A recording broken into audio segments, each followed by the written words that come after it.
A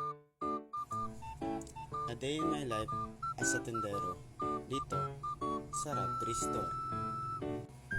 Alas 12 na naman, dali-dali na ako ditong bumangon para makapaghilamos na at maka-duty na rin.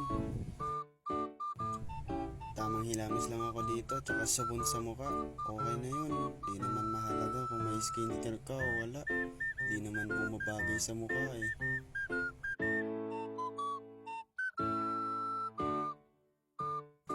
Siyempre, ano gagawin pagkatapos maghilamos? Di magpunas. Sabay magpatay ng ilaw dito sa loob ng kwarto at lahat ng mga nakasaksak para ligtas. Fast forward at ito, naka-duty na nga tayo. Habang wala pang customer, cellphone lang muna para hindi ka maboring.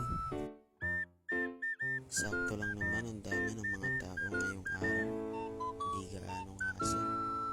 Sakto lang para makakilos-kilos din dito sa loob ng tindahan.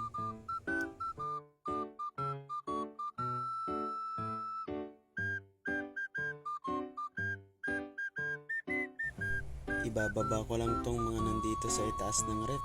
Mahirap na, baka magyelo pa, hindi pa mabili. At tamang tingin na rin kung anong mga dapat i-refill para mapuno yung baba. Pagkatapos ko dun sa isang rep, dito naman sa isa. By the way, bago nga pala tong rep na to. Nitong nakaraang buwan lang dumating.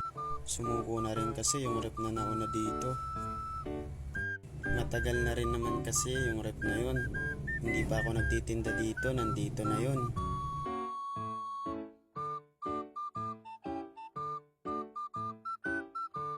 Tamang kain nga lang pala ako dito habang naghihintay ng customer. Ganun naman ako palagi, kaya tingnan nyo naman, tumataba. Gulat ako, biglang may kumatok sa pinto. Yun pala, yung tropa ko lang yun. Natanong niya ako kung ano daw balak ko mamayang umaga. Saan daw ako pupunta o gagala daw ba ako mag-isa. Sumagot na lang ako sa kanya na kung nasan kayo, doon na lang rin ako para sama-sama tayo. Tamang kwentuhan kaming dalawa dito habang may mga nabili. Kasi nagising siya ng maaga.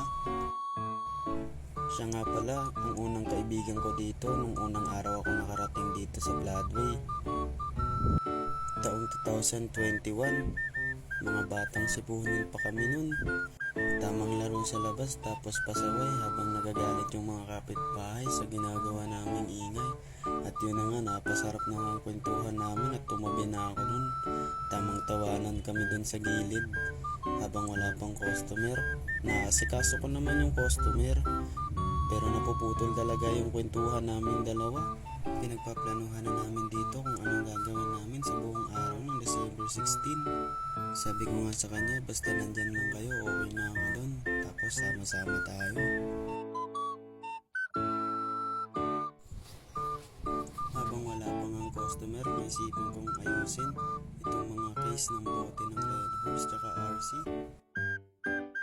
Kaso hindi pa nga ako natatapos maglinis ay nagkaroon ng problema yung cellphone ko. Bigla siya na full storage, kaya nagbara muna ako ng mga apps para matuloy itong video. Matagal ko na nga rin palang ginagamit yung cellphone na to. Siya yung nagsisilbing camera ko. Pinagtsatsagaan ko kahit malabo. Binabala ko na itong palitan, pero hindi ko alam kung kailan. Siguro pag nagkapera na, tsaka na ako makakabili ng bago. At yun na nga, fast forward na tayo. Malapit na nga pala ako dito mag-out. Naantay ko na lang yung kapalitan ko. Pero habang wala pa siya, inaasikaso ko muna yung customer at tamang cellphone lang ako.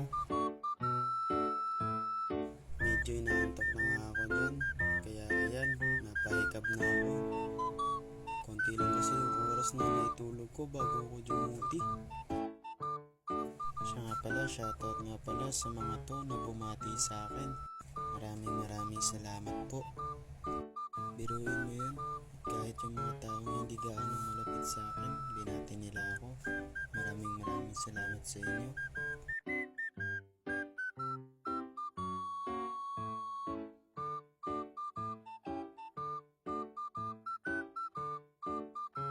At dahil malapit na nga ako mag-out, eto at naglinis na muna ako para hindi nakakahiya sa kapalitan ko.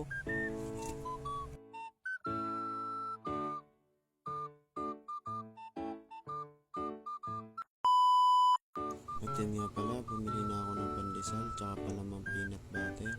Yun kasi yung paborito kong palaman. Masarap na yun lalo na may kape.